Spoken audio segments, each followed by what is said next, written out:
There are so many decisions that go into making a game, but when doesn't go to plan in a title's opening stages, it's hard to recover. Be it a wonky narrative choice, misplaced boss battle, or outdated mechanics, there's often no going back from a choice that doesn't pay off. I'm Sai for WhatCulture.com, and these are 10 stupid early decisions that ruin entire video games. Number 10. A 4-hour tutorial. The Legend of Zelda Twilight Princess. The Legend of Zelda Twilight Princess was the first entry in the esteemed series to release on the Wii, with its motion control setting it apart from the rest, albeit with mixed results. There are things that are universally liked though, as its dungeon design, art style and atmosphere are all typically praised by fans of the franchise. Yet, one of the biggest frustrations for existing players is easily its tutorial. Twilight Princess's opening is so incredibly slow in both gameplay and storytelling, and though it does this to establish the world and lore of the game, it does so much in such a long-winded way. It can take upwards of 4 hours before Link dons his iconic green tunic and the adventure truly begins. The quality of the rest of the game makes the early hours feel like more of a problem, and the decision by Nintendo to hold the hands of players through hours of gameplay is annoying as a result. Any overly long tutorial will always be an issue to those who are familiar with the series, but in the case of Twilight Princess, it could be one that spoils much of the rest of the game. Number 9. A limited character creator. Cyberpunk 2077. The rise, fall, and rise again of CD Projekt Red's latest release feels like a tale as old as time. Cyberpunk 2077 is a game that has had a tumultuous life since it released in the latter stages of 2020, with a botched launch being repaired somewhat as the months have rolled by. And though the game is in decidedly better shape than it was previously, there are still aspects of its design that haven't been refined. One such example is the character creator, which is somehow both far too in-depth and also not customizable enough. Amongst the things that can be altered are things like eyelash colour, nails length, and genital type, but players are only given 2 different fundamental body templates that cannot be changed at all. Being based on a tabletop RPG, Cyberpunk 2077 promised the ability to experience its story as anyone, but its character creator feels so half-hearted, only offering the choices that were in promotional material. These intricate features can be altered massively, but when the game only gives players 2 choices of their height, weight, and body shape, it ruins the whole role-playing aspect. Number 8. The tragic inciting event is accidentally hilarious. Heavy Rain. Released in 2010, Heavy Rain was a significant turning point for non-linear games. It offered a butterfly effect format that made every decision feel so substantial, as just one wrong move can seal the fate of one of its 4 main characters.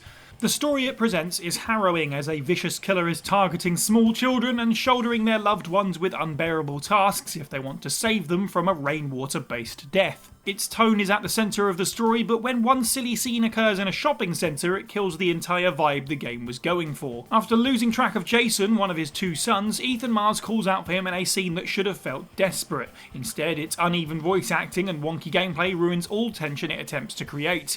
Jason's untimely death is at the root of the game's melancholic nature, but every time he's mentioned, gamers will be reminded of the scene where he wanders off, which is one of the most inadvertently amusing scenes in our industry. Heavy Rain's story was kind of a shambles as a whole, but it's not surprising that this is the most memorable and terrible moment of the game.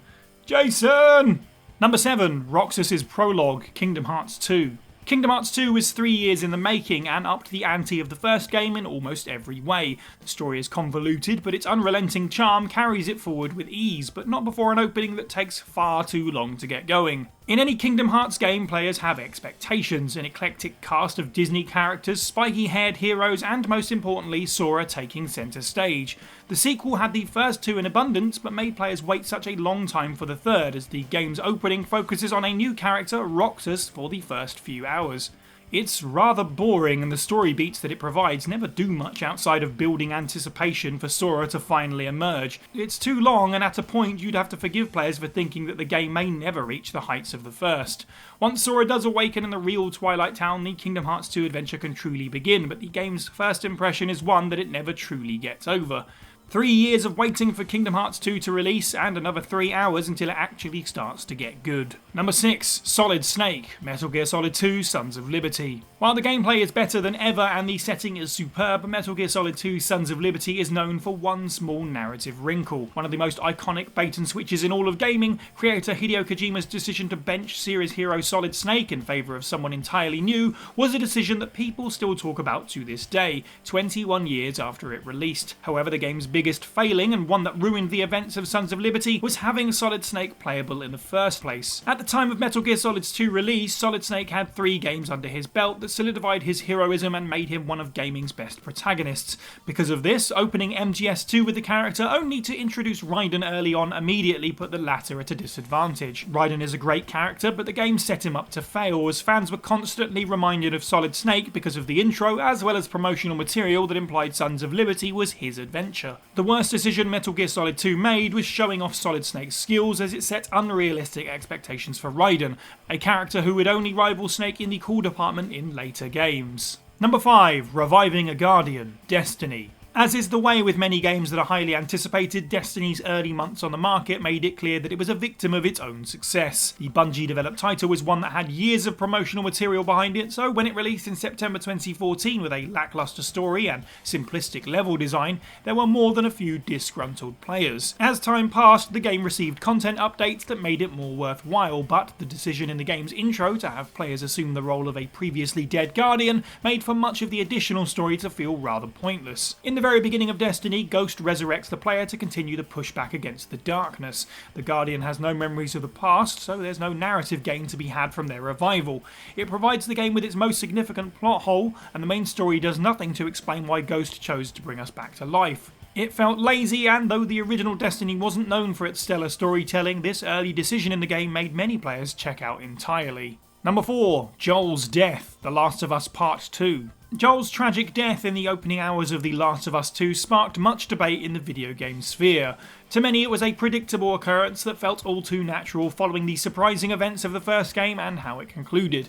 To others, however, it was a shock the game never really recovered from. The brutality of the act, paired with the game's attempt to humanise the culprit, is something that many had an issue with, as Ellie and Joel's growing reliance on one another was the very thing that made the first game so special. By killing its main character, The Last of Us Part 2 had huge shoes to fill with its main narrative, and though Ellie's quest for revenge takes up the game's first half, Abby's story is one that so many were reluctant to experience. She was the reason that Joel and Ellie's fractured relationship became irreparable. By trying to get players to think about the consequences of their actions, those who took issue with the decision in the game's early stages found nothing in The Last of Us Part 2's lengthy narrative to truly enjoy. Number 3. A face swap. Metal Gear Solid 5 The Phantom Pain. Metal Gear Solid 5 The Phantom Pain is a game that feels like a seamless sequel to Peace Walker 2010's PSP offering. The progression system is similar, building out Mother Base, and the level design and enemies all serve the end goal of forging what would become one of the series' most iconic structures. However, its story is one that ruffles the feathers of many Metal Gear Solid faithfuls, and it started with a subtle yet lingering decision in the game's opening moments. After the events of Ground Zeroes, Big Boss is in bad shape and finds himself in hospital and what would become a 9-year coma. After awakening, doctors ask players to reshape his face in an awkward and unexplained character creator. Following this, it's never mentioned until the end when it comes to pass that the game didn't revolve around Big Boss, but instead a medic who was injured at the same time and was moulded to look like the character with the help of plastic surgery. It's a decision that, when looked back at, makes the whole journey feel illegitimate. It stays in the minds of many players as something that didn't make sense, and when it does, it's more frustrating than satisfying. Number 2. Supercars ruin progression, Forza Horizon 4. Carving through the Colorado landscape or rumbling around the Mexican wilderness is at the heart of what makes the Forza Horizon series great. It's a celebration of cars first and foremost, but also the freedom that they provide, as the open world always takes centre stage over the crucible of the racetrack in the Forza Motorsport titles. Forza Horizon 4 is the best entry in many ways, taking the series to the quaint British countryside, but while it starts players off in a humble hatchback or hulking slow American muscle car, it quickly gives them something more race-worthy. In fact, it takes just a couple of hours before the garage can house any number of supercars that soar far beyond the speed limit. This sounds like fun, but when the fastest cars in the game can be acquired so early, it breaks any sense of progression that the game should have.